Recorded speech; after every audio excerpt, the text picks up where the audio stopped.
Oga diajak main 2 kali, meminta 2 ronde namun tak dihiraukan, hingga akhirnya seorang lelaki kesal kepada seorang wanita yang sudah dibookingnya dari aplikasi. Berujung wanita tersebut ditemukan sudah dengan kondisi yang cukup tragis. Kisah nyata yang aku ceritakan kali ini terjadi di kota Jambi, tepatnya terjadi di 8 Juni 2024. Seorang wanita saat itu nebeng di tempat kosan temannya, namun tak lama wanita tersebut ditemukan dengan kondisi yang cukup tragis. Meski masih bernapas, namun ternyata temannya membawa ke rumah sakit tak terselamatkan. Wanita tersebut bernama Novita Putri atau biasa dipanggil dengan nama beken Ina, berusia 20 tahun.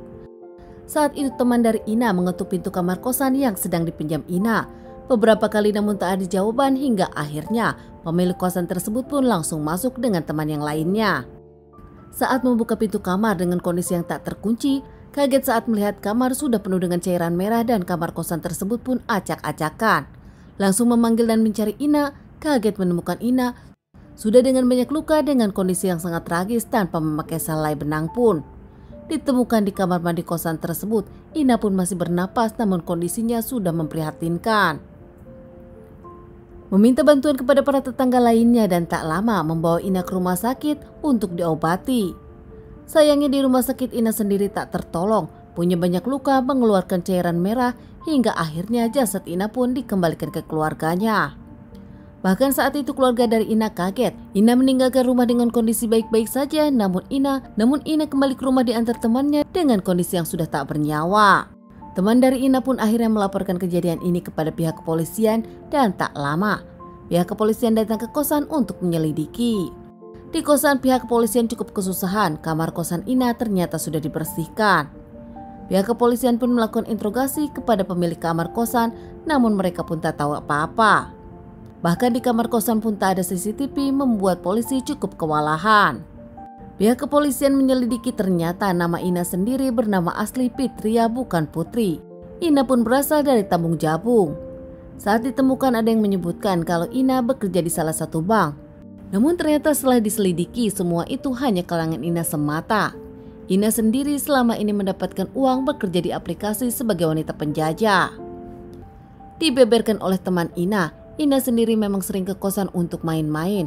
Tepatnya dengan hari itu, Ina pun main ke kosan temannya. Tak lama Ina pun memainkan handphonenya mendapatkan pesan dari seseorang. Ina meminjam kamar kosan tersebut kepada temannya dan meminta temannya pergi untuk 1 jam saja.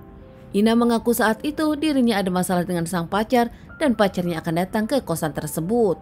Teman Ina yang mengerti pun memilih pergi saat itu meninggalkan Ina karena Ina mengaku dirinya meminjam kamar untuk bertemu dengan pacarnya. Namun 1 jam berlalu, teman Ina pun kembali ke kamar kosan dan menemukan Ina dengan kondisi yang cukup tragis.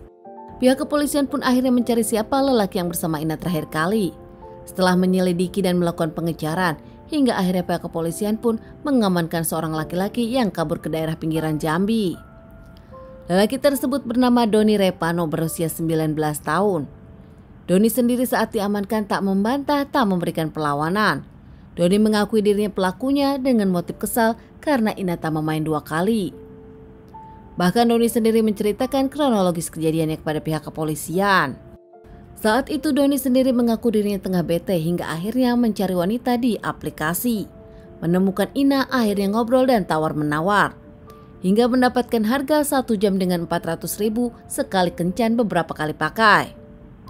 Doni yang merasa cocok, akhirnya Doni pun meng-hire Ina. Sepakat dengan harga tersebut dan tak lama Ina pun memberikan alamat kosan. Keduanya bertemu dan sempat ngobrol, tak lama keduanya pun melakukan hubungan suami istri. Setelah setengah jam selesai, Doni istirahat sebentar dan tak lama Doni pun meminta lagi. Karena Doni merasa masih ada 30 menit mereka belum menyelesaikannya. Namun Ina menolak dan meminta uang 100.000 untuk nambah ronde kedua. Saat itu Doni yang kesal merasa dibohongi hingga akhirnya antara Doni dengan Ina pun cekcok di sana. Ina yang tetap ngotot meminta uang lagi membuat Doni kesal hingga akhirnya Doni dengan Ina pun terjadi pergulatan. Ina saat itu memberikan perlawanan, namun karena tenaga Doni lebih kuat, akhirnya nampak Ina pun mendapatkan banyak pukulan membuat dirinya terpingsan. Bahkan Doni pun melukai Ina di beberapa bagian, di bagian kepala dan juga mispinya.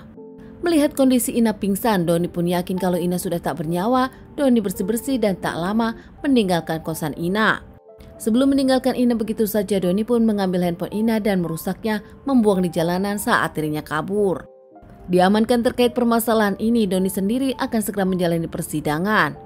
Karena kasus ini masih dibilang baru, Doni sendiri terancam hukuman 15 tahun penjara. Keluarga Ina tak menyangka kalau sang anak memang bekerja di aplikasi. Menurut keluarganya, Ina mengaku kalau dirinya bekerja di salah satu bank swasta. Bahkan teman dari Ina sendiri mengungkap dirinya hanya tahu kalau Ina kedatangan pacar. Tak tahu kalau Ina ternyata menerima tamu dari aplikasi dan dibawa ke kosan temannya. Teman-teman, sekian dulu bahasan kasus yang aku bawakan kali ini. Semoga ini bisa dijadikan pelajaran untuk kita dan ditunggu bahasan kasus-kasus selanjutnya.